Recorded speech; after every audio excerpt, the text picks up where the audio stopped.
Join me as we plan for the best year yet, today on the Daily Connoisseur.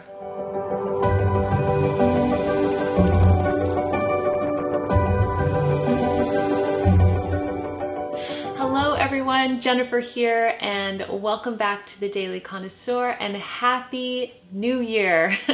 I can't believe we are in 2025. I'm so happy to be back with you on YouTube. I am setting the intention that this is going to be an amazing year, and I can't wait to share it with you. So let's jump right in, because I love to do planner videos at the beginning of the year. I'll leave my favorite planners linked down below, and at the end of the video I'll kind of take you through them so you can see what they look like inside. But I'd like to begin with the word of the year. I think everyone should select a word of the year. The idea behind it is because you are setting an intention for the year ahead, something that you can always focus on to bring you back in line when things go off track. And so I'm going to share my word of the year with you now. It's actually 2 words. I've never had 2 words before, so this is new for me. But my 2 words of the year, drumroll please, are inner peace. Okay, so inner peace, this is very different than what I normally choose. I often choose words that focus on career or even whimsical aspects of my life. But this year, I'm going, inward and I'm really reflecting. And I chose inner peace because one of my personal goals this year is to regulate my nervous system and to manage my stress levels, to help myself get out of fight and flight or fawn and freeze, and to just be a bit more peaceful inwardly throughout my very busy life.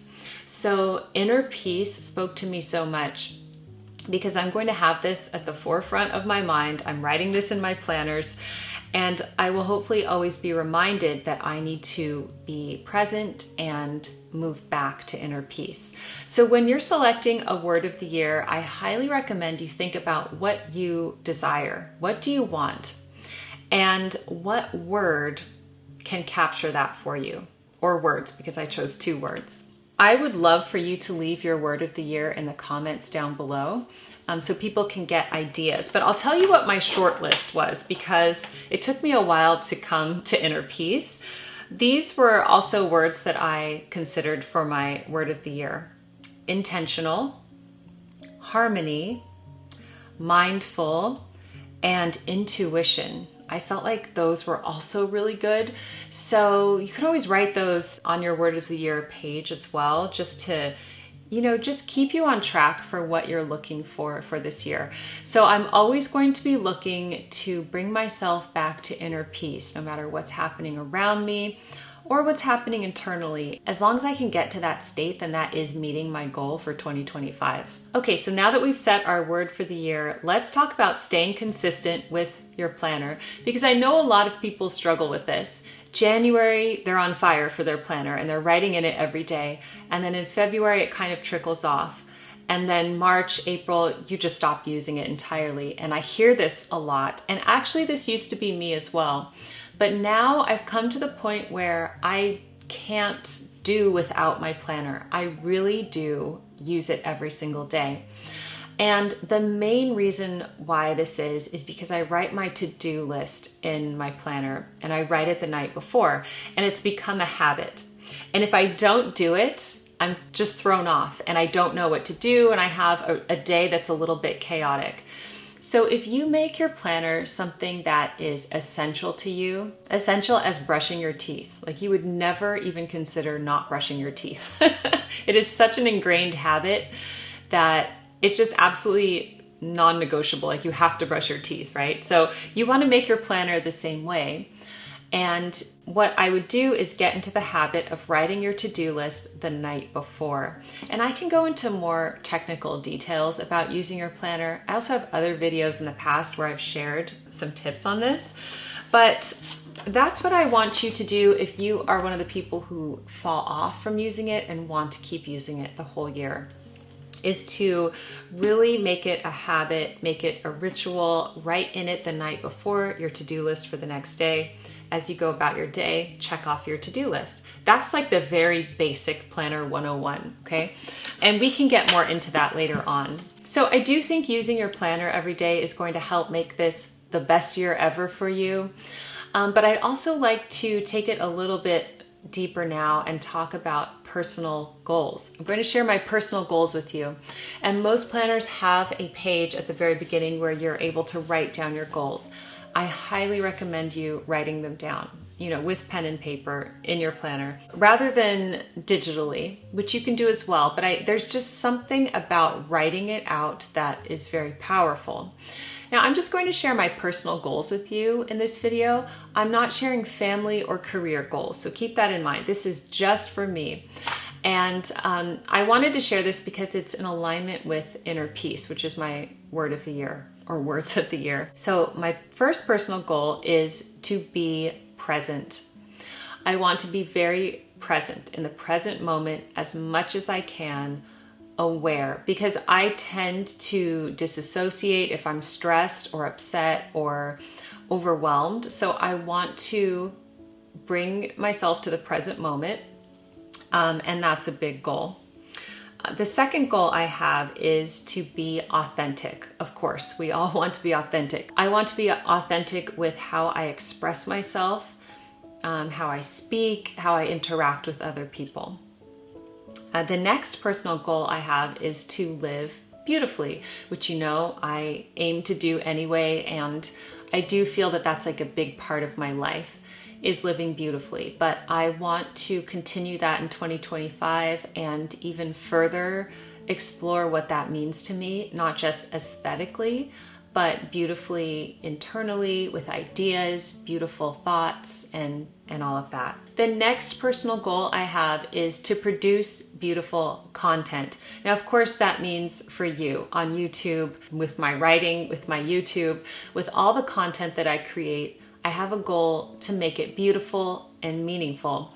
But if you would like this for yourself, but you're not a YouTuber or an author, or you don't, create art or anything, you still create content. And I'll tell you how.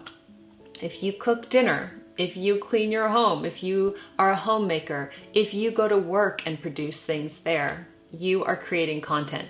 So you can do this in a beautiful way and make it meaningful for you. Okay, the next personal goal I have is to take care of myself. If you're familiar with my channel, you know the journey that I'm coming out of from extreme burnout, where I was basically all work and no play, looking after my family and working and not resting. And I have some residual trauma from that. So I am vowing to take care of myself this year. And what that largely means is continuing to rest consistently, cutting off work at a certain time, saying no to commitments, just being very mindful of what I can handle and what I can't handle. And that's a big part of it. And the final personal goals I have for now, because I can always add to this list, are to listen to my body and to my intuition.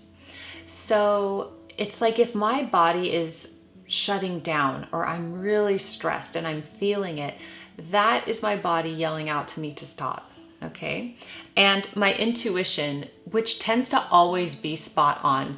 This is why I almost chose the word intuition for my word of the year, because my intuition is so accurate for me.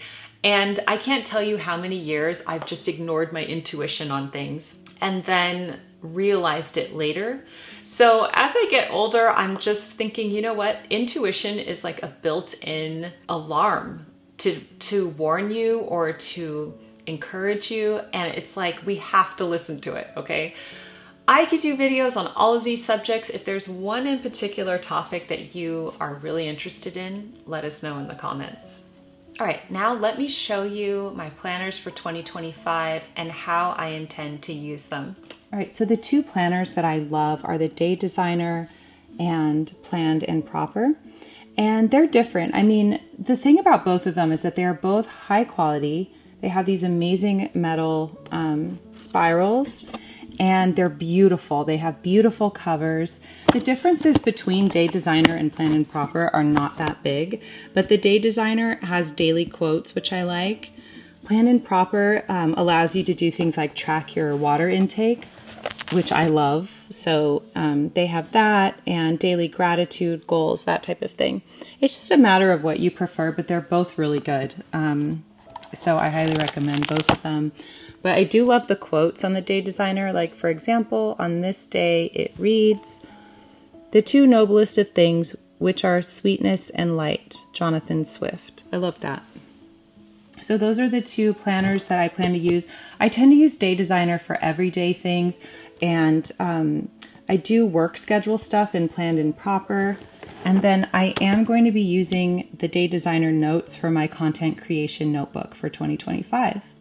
So I will leave those down below. I have discount codes for both of those planners. Thank you so much for joining me for this video. I'm so excited for 2025. I'm thrilled that you're here. If you're new, I invite you to subscribe. I also invite you to sign up for my free monthly newsletter. If you go to jenniferlscott.com and you enter your email in the top left-hand corner and click subscribe, it's totally free, and I send out one newsletter a month. And it's my letter to you each month. So I hope that you enjoy that. And thank you so much for joining us here on the Daily Connoisseur. I can't wait to read your words of the year and to hear any requests you have for the channel. It's going to be a good one. So happy 2025, everyone, and I'll see you in the next video. Goodbye.